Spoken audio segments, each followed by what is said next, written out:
So, as a profile, just to give again a brief background myself, worked for 18 years in Petron, and this is where I got my CISA certification, and I was a lead auditor, ISMS.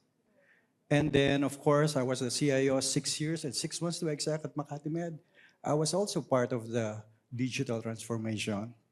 And then I left the healthcare industry and went to the other side of the business, did cybersecurity and data privacy consultant, and now I'm the CIO of Manila Doctors Hospital. So what I'll be sharing is basically what I did for Manila Doctors in line with the title of my deck. So again, just to be a bit, no financial interest, I'll try not to mention the vendors that I use or I deployed. Um, and then, of course, views expressed are my own and do not reflect the view of my employer.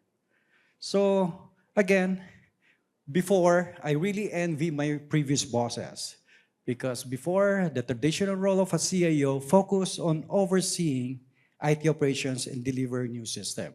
Straightforward. Mainframe days, you just have to allow users and then that's it, relatively. But now, CIOs are responsible for cybersecurity strategies and frameworks. CIOs collaborate with the other directors just to make sure that we manage the cyber risk and ensure alignment with business goals. So the role now of the CIO is basically not just to deploy solutions, but to ensure privacy, security, and as well to maintain the trust in the digital system. But of course, I was like watching all the presentation a while ago. We talk about cyber attacks. We talk about primarily the digital attacks. But in reality, and this is where I'm coming from, cyber attacks are just basically not from hackers, virus, ransomware, but basically more on these aspects as well. And I will be sharing real use cases wherein how I prepared the infra of the hospital to make sure that I was able to at least defend the hospital's digital platform for this. Again, of course, you're aware about the 15 degrees, 25 degrees, the humidity level, the 40%, 50%. These are part of cyber threats that will have impact to the digital operations of the business.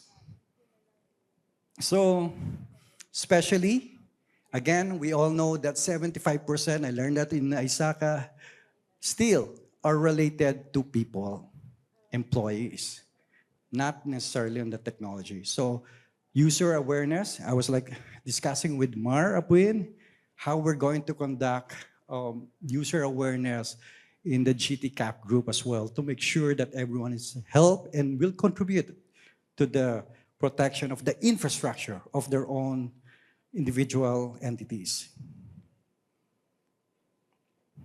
But then again, of course, what if you'll be faced with this kind of setup? The picture may be a representative, but in reality, one way or the other, this is how I actually, when I joined Makati Med, when I joined Manila Doctors, this was how it was set up. No structured cabling, no IT governance, red lights blinking, so many dust. These are all threats that will have impact to the cyber or the ecosystem of the hospital. Even in Petron, when we did the migration, these were the setup. There's no governance and there's no data governance as well. You may laugh at this, but in reality, it still exists at this point. It's 2025 now, but you'll be surprised that a lot of entities are still in this challenge. And what I did when I joined Manila Doctors in 2019, true enough, the first thing I did was to scan the environment. And these are the actual findings. Imagine 2019, unsupported OS, anti-spyware and antivirus issues, antivirus were deactivated, lack of redundancy, user passwords not set to expire, passwords were shared, help desk used the admin password of the server system admins, idle computers and users not monitored. insecure listening ports, outdated servers and computers. Worse, IT was fully aware of all this. That's the problem here. We talk about cybersecurity, we talk about breaches, but still, the mentality of most of the IT people are still operational. They just want to get things done. And that's Mar and I's problem now. So what I did was basically, again, this is the actual output of my assessment. If you look at it, the Windows, these statistics, last login, these are all major threats to the ecosystem. And if you look at it, the operating system, 1.5%, I didn't know what's that. So meaning there was like installed system there that is basically unmanaged, not updated, unsupported. And I was faced with this. The risk level was super high, and there were about overall weighted issue scores about 21,540 points. That was like really scary. So I had to stop the digitalization program of the hospitals. I had to work. Again, I joined June 2019. So I had to work. So let me just throw this image to you. Where are you now? Are you ready? Sort of ready? Behind schedule? Or you're about to explode already? I hope you know this situation of yours right now in your own organization. But again, fully aware of this now, I'm a certified individual, I had to do at least start with, of course, IT governance. That's where you all start. I did this network security scan, implement a lot of policies and procedures. Apparently, unfortunately, especially in the healthcare industry, the policies and procedures were there just to satisfy the accrediting body, but not really do it in practice. So superficial, so high level, that actually puts the organization at risk. And then there was no segregation of duties. So this is where I started working. Just for 6 months, I did all these things. If you look at it, these are major projects, and I'm super glad that management, the top management, trusted me with huge investment to actually modernize, to do cleanup, change all the architecture from the simple access point that were basically being purchased, which is basically SOHO, meaning for a small office, home office, instead of enterprise grade level. The problem is they didn't have any idea at all how to bring the hospital to the digital, proper way of digital transition. So they were just buying as they were basically influenced by vendors. They were promised, overpromised, they were given this, you'll do this, but basically, you all know for the fact that IT governance starts with basically setting the right foundation. So without even really knowing what the projects of the hospitals in the near future, but based on my experiences, I know how to bring the hospital there, whatever the project will be. So I secured everything, changed the network, implemented VLAN segmentation. Mario helped me on this. He's one of our good mentors here, Mario de Marilas. IT assets then. And one of the critical things, I migrated their unsupported, not updated Exchange email to O365. And then I basically changed, this will be critical in my next slides, the access point from the SOHO to enterprise level, and then maximize the investment of the servers, and the DC later on I started preparing for it. Why is that? What happened? Again, this was June 2019 to December. So the first thing I do, of course, is segregation of duties. As an auditor myself, we are very particular on this.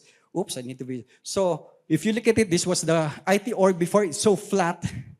What I did was basically change it to a more segregation of duties. Sysad will not have impact, no, the database network will have no access to the system, and then of course the software.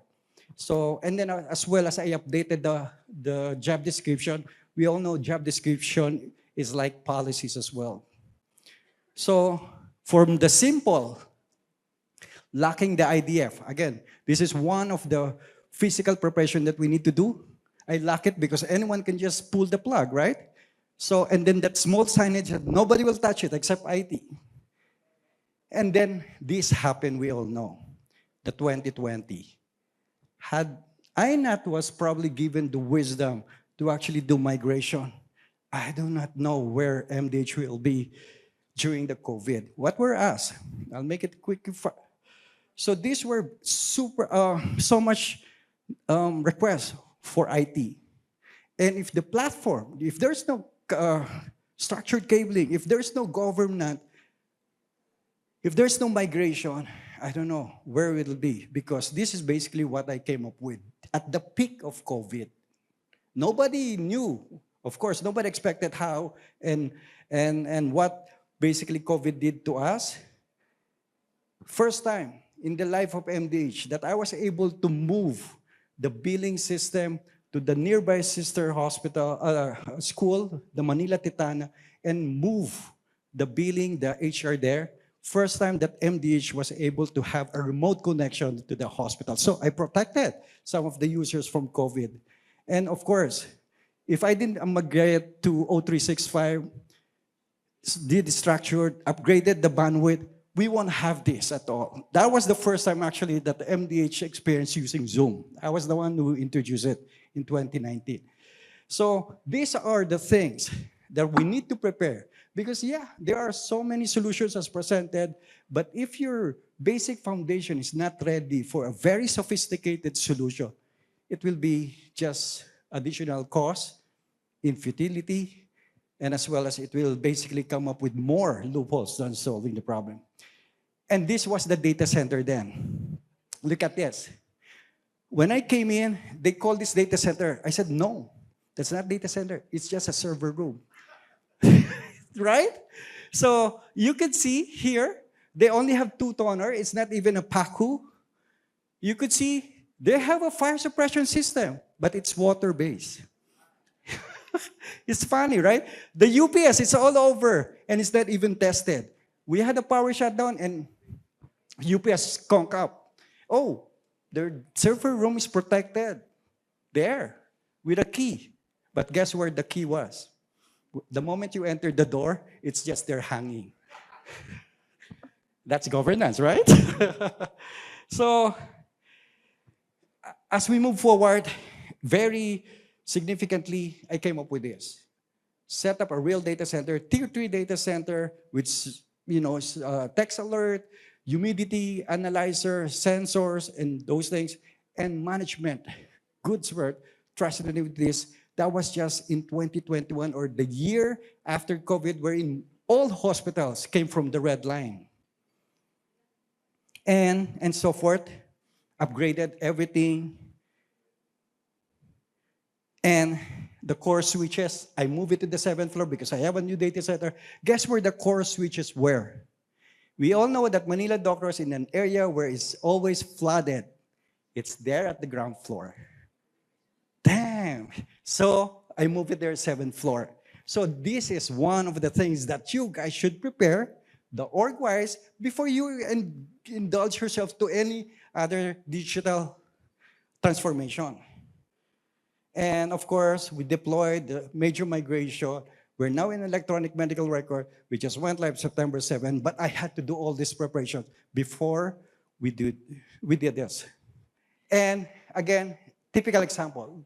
This just happened May 7. This is a cyber attack because May 7, we all got surprised. It started raining.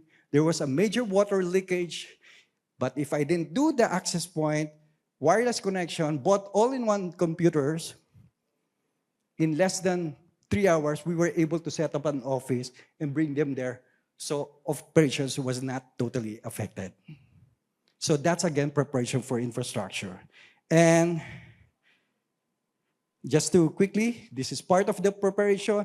We invested so much in technology.